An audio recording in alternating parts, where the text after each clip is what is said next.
three modes, three types of painting, indeed of human action in general. But here painting is addressed specifically. Pre-philosophical, philosophical, and post-philosophical, otherwise we might call this scientific painting.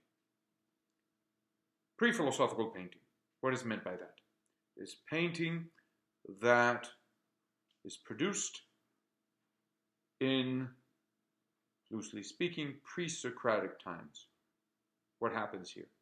Well, in pre-Socratic times we have divine painting. Painting that is not in the element of human reflection, so it's not a very delicate painting. It is somewhat rough, but certainly austere.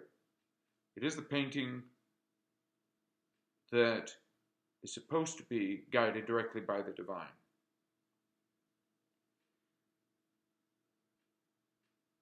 In comes Socrates.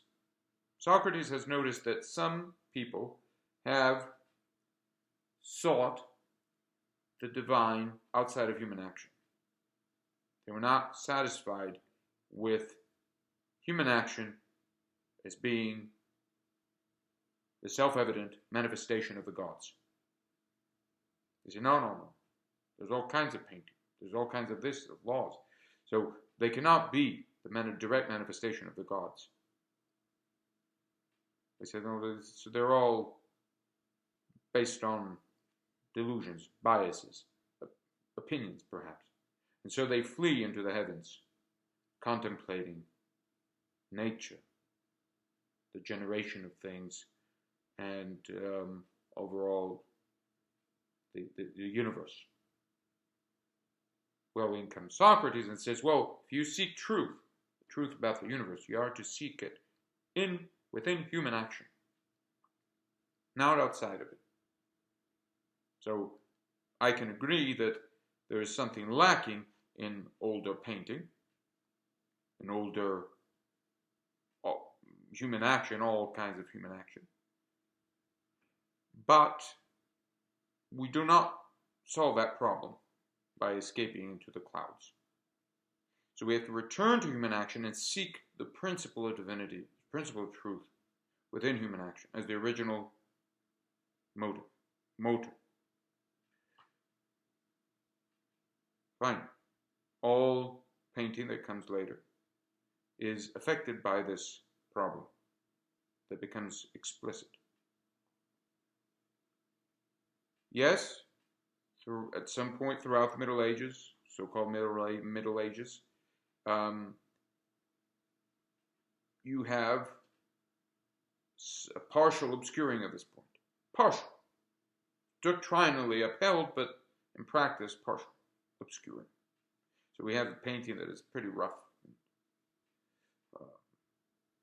supposed to be direct expression of the divine, and the painter's submitting to that presence. There's an element of truth in that. But not through the element of reflection. So the painter is an artisan of little importance. The Renaissance comes along, recovers this classical Platonic insight. It says, no, it's in the element of reflection that human action is accomplished. Human, properly human. So we can have human action that is at once divine. In what respect? In the respect that the divine is at the heart of human action, but that it calls us not simply to act, but to act through reflection, and thus to participate in that presence. So we are to think about what we're doing while we're doing it. So our actions will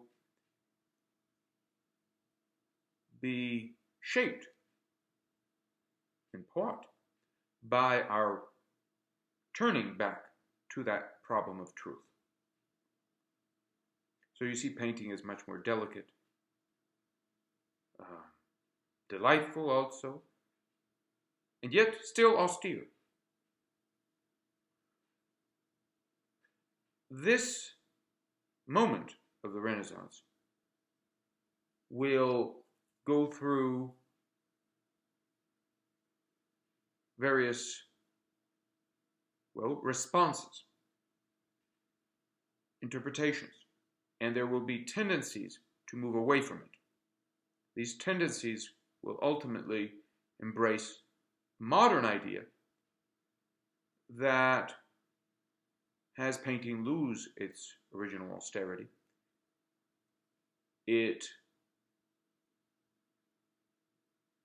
Painting will gain in a sense of liberty, of subjectivity. So autonomy. And the role of the painter will be modified. The painter will become very important, much more important than in the Renaissance. Why? Well, because now the painter is supposed to express this new self and its autonomy vis-a-vis divine questions, philosophical questions. And just as painting becomes autonomous of philosophical questions, so are philosophical questions abstracted from ordinary human action in general. And so we have this abstract philosophy that converts gradually, ever more explicitly, into ideology. And painting that is, aside from the early modern blooming in this expression of the new subjectivity, gradually depleted and finally reduced to crude self-expression. So it loses the element of reflection and its indebtedness to that original inherence of reflection from the Renaissance. Yeah? So this is where we are now. So we have a completely post-philosophical painting that has lost the element of reflection as a mediating agency. It has lost participation in the divine.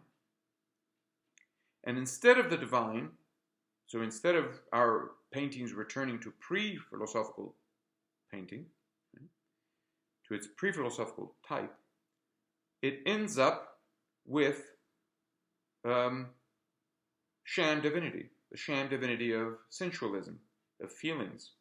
And it tries to compensate for its deficiency by appealing to,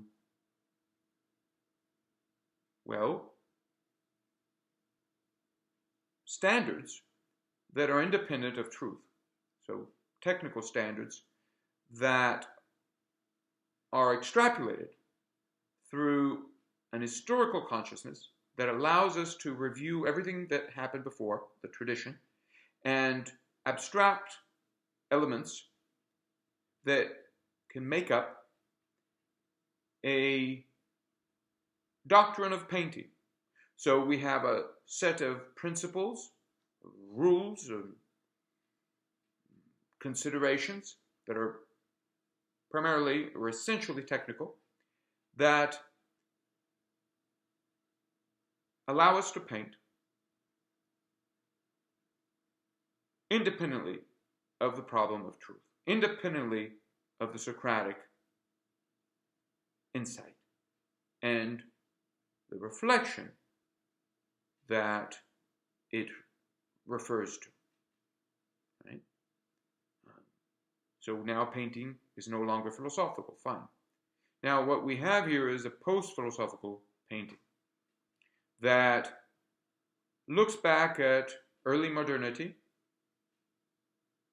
for example, or primitivism altogether, but in some cases to early modernity, where we have this blooming of a sense of subjectivity and the glory of the modern self, that still is affected by the Renaissance, but it's carrying it away from it. It's carrying the work, human action, away from that very delicate, subtle balance that you have in the Renaissance, where we have a recovery of the Socratic and a vindication,